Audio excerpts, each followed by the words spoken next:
सबने एक कंपनी बनाई है, मैंने नहीं बनाई। जो डायरेक्ट मेरे टच में, मैं आपको बताता हूं क्या समझते हो, क्या अपलाइन के प्रत्येक डाउनलाइन का समर्पण, मुझसे पूछो क्या होता है। अगर मैंने ये कह दिया अपने रॉयल एम्बेसडर रैंक से कि मुझे 40,000 लोगों की ट्रेनिंग करानी है, तो मुझे मिलता है यस सर। मैंने अपने रॉयल डायमंड से कहा, रॉयल एम्बेसडर से, कि आपको पूरी ट्रेनिंग देखनी है, एक रॉयल इंडिया वेकेशन के एसोसिएट की तरह मैनेज करनी है, कि महिपाल जी आप 3 महीने ट्रेनिंग में बैठोगे, यस सर। 3 महीने एक रॉयल एम्बेसडर जिसने 50 करोड़ रुपए कमा रखे हैं, एक अविनाश की कंपनी का जो एक काम सूरज करता है, वो काम कर रहा है, आप यहां जाओ, आप यहां जाओ, आप ये ट्रेनिंग लो, इसे कहते हैं वफादारी, इसे कहते हैं ईमानदारी। आधी रात को मैंने फोन किया, रामवीर सर आपको 5 सेशन लेने आना है। कहां से आना है? सर मैं आ रहा हूं। कुणाल सर आपको कंटिन्यू यहां बने रहना है? हाँ सर मैं हूं। अनु सर आपको 2 क्लोजिंग करनी है? हाँ सर। अमित तुम्हें 1 महीना ट्रेनिंग करनी है? हाँ सर। आपको महाकुंभ करना है? Yes sir. नुकसान हो नफा हो, रॉयल इंडिया वेकेशन का पैसा लग जाए, जेब से पैसा दिया है। आज 9 साल हो गए मुझे, आज तक मुझे ना क्या होती है मैंने सुना नहीं मेरी डाउनलाइन से, जिनको डायरेक्ट मैं कनेक्ट करता हूं। मैं उनकी बात कर रहा हूं, आप लोगों की बात नहीं कर रहा। आप लोग को से मेरा बहुत बड़ा गैप है।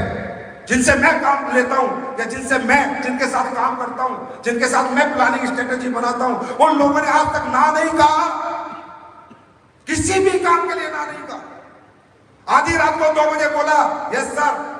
नुकसान मेरी स्ट्रेटेजी कई बार गलत हुई, मैं आपको बता रहा हूं। नुकसान हुआ, नफा हुआ, कोई दिक्कत नहीं, सर ने बोला बात खत्म। इवन एक तो मेरे कनेक्शन में, जो मेरे डायरेक्ट कनेक्ट में, मैंने कहा ये बिजनेस अच्छी, यहाँ पैसा लगा दे, कोई जमीन खरीद ले, उसका नुकसान हो गया तो करोड़ रुपए का, तो भी उफ नहीं करी उसने। इसे कहते हैं वफादारी, इसे कहते हैं ईमानदारी। अब मेरी जिम्मेदारी क्या हो गई? मेरे जीवन में जितनी दौलत आ जाए, अगर ये जो मेरे वफादार लोग हैं, इनके घर में रोटी नहीं होगी, संजीव साला प्रॉपर्टी बेच देगा पर इनको भूखा नहीं मरने देगा। ये कीमत है। अब जीवन और मरण इन्हीं के साथ है, चाहे वो अच्छे दिन आए चाहे बुरे दिन आए, पीछे नहीं हटेगा, क्योंकि उन्होंने वफादारी ईमानदारी दिखाई है। इसको कहते हैं समर्पण। आप लोग क्या करते हो ऑफलाइन के पढ़ते? इसे समर्पण कहते हैं। हमेशा काउंटर करना, ऑब्जेक्शन करना, बात ना मानना। एक बार करके तो देख लो। सारी ट्रेनिंग तो होगी 20 मिनट में जिंदगी की, जो महिपाल जी ने ली है। 17 साल से 28 साल का बच्चा बिगड़ता है, ये है वो है। रूबी स्टार तक कितना बढ़िया से काम कर रहे थे, डायमंड बनने के बाद कहां से घमंड आ गया? प्लीज, कुछ नहीं रखा इस घमंड में। आज तक सुना है संजीव सर ने कहा कि मैंने कुछ किया है? हमेशा उंगली कहां रहती है? कहां रहती है? कहां रहती है? भगवान। बड़े से बड़े लीडर मेरे साथ बैठते हैं, कभी नहीं बड़क मारता, कभी डायलॉग नहीं मारता कि मैंने कुछ किया है। नहीं, भगवान परमात्मा सब ठीक चल रहा है। आज कोई बॉडी में सब ठीक है, शरीर ठीक है, परिवार ठीक है। पता चले कल किसी को घर में दिक्कत आ जाए, मेरा एक्सीडेंट हो जाए, दोनों टांग कट जाए, कहां से कर लूंगा मैं काम? कितनी सारी एक्सटर्नल पावर्स हैं जो हमसे काम करा रही हैं। क्यों क्रेडिट लेने की कोशिश करते हो? क्रेडिट लोगे छोटे रहोगे, क्रेडिट दोगे बड़े बनोगे।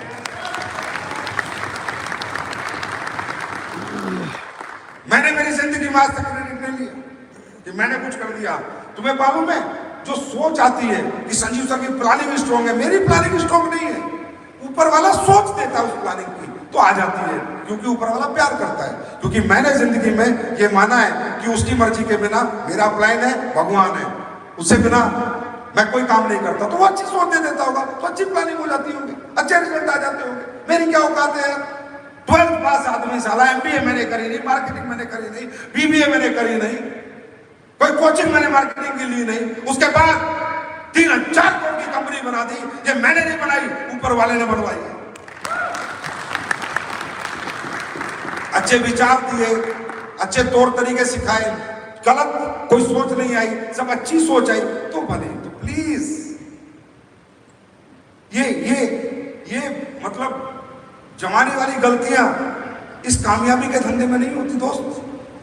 लेकिन कामयाबी के धंधे में ऐसी गलतियों का उसके बाद पश्चाताप भी होता है, कुछ मिलता नहीं है, सब खत्म हो जाता है। बना एम्पायर तो अगर आप रियली कुछ मुझे मानते हो या इस प्लेटफॉर्म को थोड़ी इज्जत देते हो तो मेरे से एक वादा कर लो कि मैं अपने अपलाइन के प्रति ईमानदार रहूंगा और वफादार रहूंगा।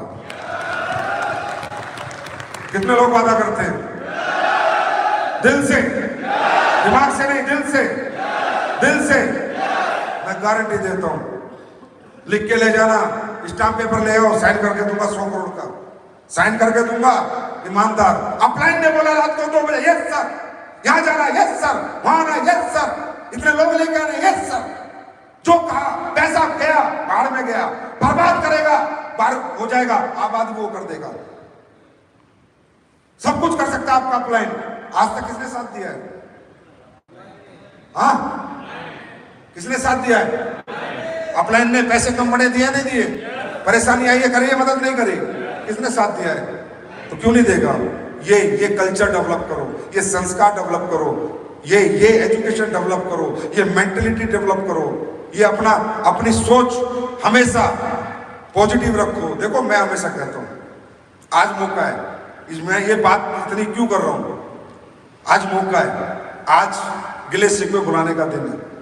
आपको मालूम है, घर में आपकी वाइफ से झगड़ा हो जाता है, नहीं हो जाता? तो क्या करते हो आप? जब तक वो झगड़ा रो पीट के निमट नहीं जाता तब तक वो झगड़ा होता ही रहता है, 3 दिन 4 दिन। और शांति कब होती है? जब दोनों या तो माफी मांग ले एक दूसरे से या झगड़ा